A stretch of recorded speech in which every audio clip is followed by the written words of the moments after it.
talk about for a minute why the healing of the nations is so important. So we have the nations that have not learned how to self-heal, how to go inward and do the inward work, as Joshua taught, the kingdom of heaven lives within us. So when we continue to ignore healing, ignore situations, we don't know how to heal from it, and just forget about it, move on. All those things are bottled up within you. And at some point, even generationally, they have to come to the surface. And so those things must be healed because they're not meant to be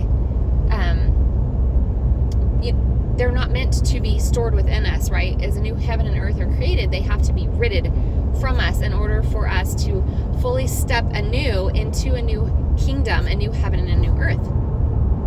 So the healing of the nations is so important because all these things that have been hidden, all the darkness that has been hidden, right? We take everything that we've experienced and we just bottle it up. Okay, that's the darkness. The darkness has to surface to the light in order for it to truly be healed. So either people are going to step into the inward work or they're not. The choice is theirs. But in order for the healing of the nations to take place, and this is what the healing of the nations is to help people heal from all the traumas, the generational curses, the soul ties, strongholds, false beliefs, false traditions of the fathers, because the 12 tribes of Israel, their job is to bring back the true traditions of the fathers.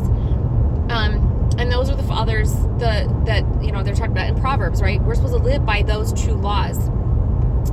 And so may we understand more fully, the book of Revelation, understanding why these tribes are coming forward and what the purpose of healing the nations actually means. So all the suppression that man has put on us spiritually and, from the world, they've suppressed our spirits. They've shrunk us into boxes that we were never meant to be in. And so the healing of the nations is to help us rekindle that spiritual fire within us and help us return to our true authentic selves. As Joshua taught, he taught us how to overcome the world. He was the example of how it's done. But the rock that he would build his church upon was the rock of the Holy Spirit. You have to become born again in the Spirit, spiritually led through the process. And then you are able to help other people. With religion, they have went to seminary schools and colleges and whatever, right? They've learned from different pastors. Okay, that is man done. That is to suppress your spirituality.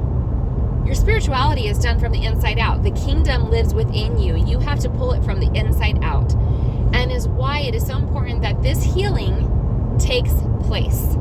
And so the healing of the nations, what the tribes are here doing, is helping people tap back into their true authentic selves, face themselves, bring things into awareness so that things will be manifested from the darkness right into the light. So our job as the tribes of Israel, that's their job, is to literally be a mirror to people, to help them remember the things that they have forgot, to remember the true blueprint that lives inside of each of us, our true DNA, our true blueprint of our very essence of our soul that was created by Father and Mother when our soul was created by them. So may this help us understand more fully what the healing of the nations is and why the tribes are being sent out to perform this glorious work. So, food for thought. Have a wonderful day.